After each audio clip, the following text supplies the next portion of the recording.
No, on the contrary, Zaka, we have reasons to believe that what we had always maintained about the Mumbai attack has now been vindicated. Now I want to ask Qureshi Saab, who has been evading pointed questions. Qureshi Saab, I have a very specific question. Is it a fact that he was your former NSA at the time when the attack took place or not? I'm sure you cannot deny this fact. Now, if Mr. Qureshi was the NSA, I'm sure if the general who spoke was the NSA, I'm sure he would be in a position to know the exact facts. He would have access to information, credible information. Okay. Now, when he says, I have knowledge that this was cross-border terrorism, are you going to say that he's lying? Be specific. Either say your former NSA is lying here. Do not beat about the bush. Now, if he is not lying about the involvement of cross-border terrorism from Pakistan, then is it not vindicating the case of India? General Qureshi, you want to respond to that? Look, he has also said that the state actors were not involved. We'll come down to that later. Let us first establish that there was cross-border terrorism from the soil of Pakistan. Now, whether the state actors were involved or not, that's a separate issue. We'll come down to that later. But at least the admission of the state actors, General Qureshi, of the non-state actors, Hafiz Saeed, Lashkar-e-Toiba, being involved in the terrorist attack on Mumbai. No, but if non-state, General Qureshi, if non-state actors were involved, as has been said by Mahmood Durrani, at least bring them to book, right? Prosecute them. Prosecute Hafiz Saeed. Absolutely. Absolutely. Now just hear me for a short while. What I have not heard, except what you've recorded part of General Durrani's speech, in what context and what was he talking about and what was the environment that he said this in. And frankly, I also do not know exactly what General Durrani may or may not know. He's said this, whether he's said it out of evidence that he's seen. You are on television. You are expected to be either non-intelligent or don't give a non-intelligent or a false reply. No. You are a very senior general. You are expected to be. I mean, General, why are you on television if you had not heard his statement? What makes you come on television if you had not heard his statement? You have no business. Hold on. I mean, it is amazing. You come on television and then say, look, I don't know because I never heard his statement. Then why the hell are you here? The statement is unequivocal. He says, look, I don't come on television. I don't volunteer to come on television. He says, it is your. Now you are saying that this is not a voluntary admission. Are you out of your mind? And I'm not aware of what is happening inside India. What any individual is talking inside India in an international conference. You are laughable.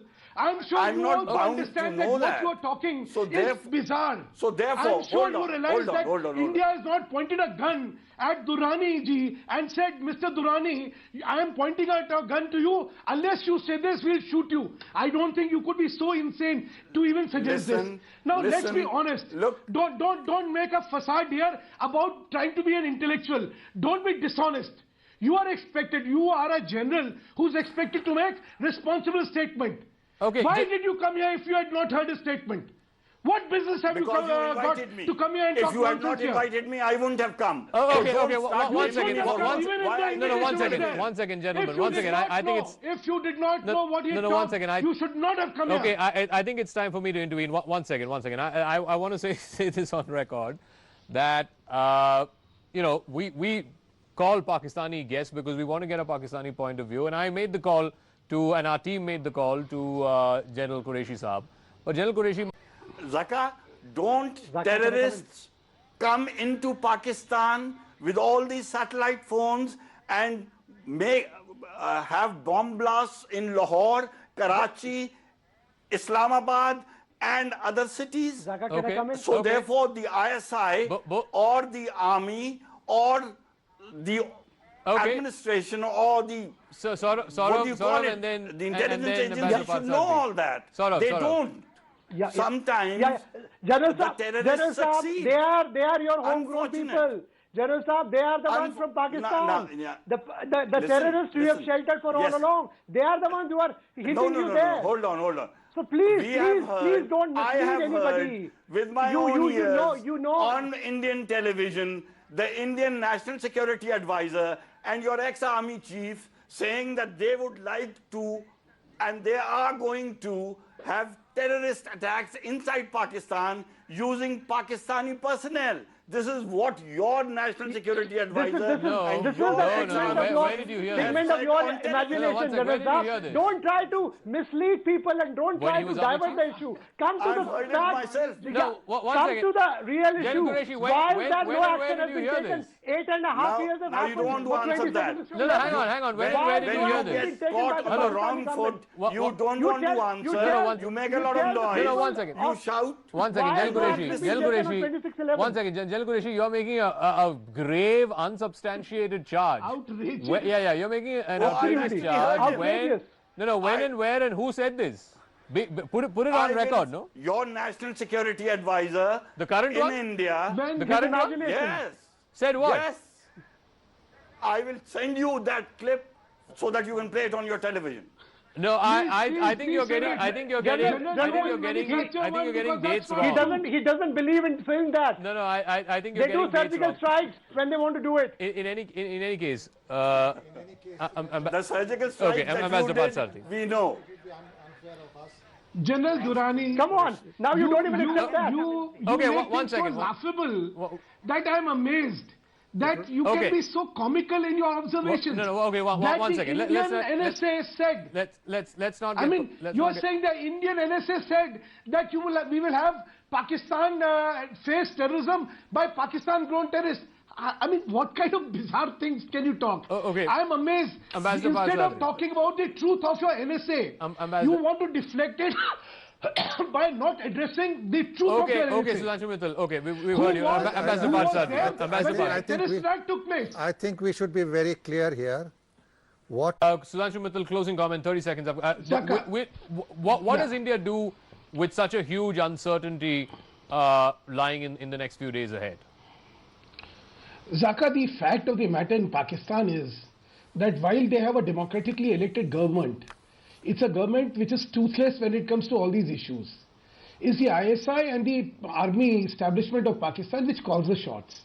And they will lose their entire relevance if there is peace in the region. So non-issues are always picked up whenever there is peace talk. So as the panel here is advocating that nothing is going to change in Pakistan because of the internal compulsions of Pakistan. The establishment, army establishment and ISI cannot let go the control it has. And if there is peace, they are irrelevant. So in order to create their relevance, they have to continue to do these nefarious activities. No, all I'll say... It is only that international pressure. I don't think that is correct. It is only the international pressure which will compel Pakistan to take action on cross-border terrorism. All I'll say is this. The symbolic. Also internal pressure. Like the symbolic action look at for example... Look at for example what happened after Sehwan. 80 people were killed, and many of them Pakistani citizens. It's not, one second, General Qureshi, it's not like, you waited for permission from the United Nations or you waited for permission from Mr. Trump or anybody else to launch mortar shells across the border into Afghanistan, right? Yeah. So when 80 Pakistanis die, you can attack terrorist groups who you believe are operating on the other side of the border. But when 166 people die in Mumbai, we have to wait for your courts and your governments to act. Right? Listen. I think what we must understand is that the government in Afghanistan, unfortunately, at the moment, is ineffective. They are unable to control anything that is happening inside Afghanistan. We say the same of the Pakistan government, please. And just to make a point, we have a similar feeling here, by the way. We all know about the Pakistan establishment, the Pakistan army would love to become irrelevant. Anyway, I got to wrap up. All I'll say is this: Nawaz Sharif. Nawaz Sharif. Any credibility. When the APS school attack happened in Peshawar, the very next day he had a press conference. The first line in his press conference was, "There's no more going to be a distinction between good terrorists and bad terrorists." And I'm sorry to say this, that after Sehwan, it's evident in the action that the Pakistani state has taken, it's evident that there clearly is and will continue to be a good terrorist and a bad terrorist. Point. The good terrorist and bad terrorist is not only for India. For Afghanistan, Tehrik-e-Taliban is bad Taliban. Yeah. The fellows who are... The Afghan Taliban are the good Taliban. Qureshi are good to terrorists. Okay. So like that, Hafiz Saeed is good terrorist. Okay. Others are bad terrorists. We'll leave it at that. Thank you very much, though, G. Parsarthi. You'll see Hafiz Saeed back on the streets again. Well, I don't think anybody in India is hoping for that, but let's see. Let's see. Thank you very much, Leela Ponnappa, General Malik. The General Qureshi should listen to the statement of Mr. General Donani before really coming on the television. Okay. Sudhanshu, Mittal, thank you for that. And General Qureshi, thank you for joining us.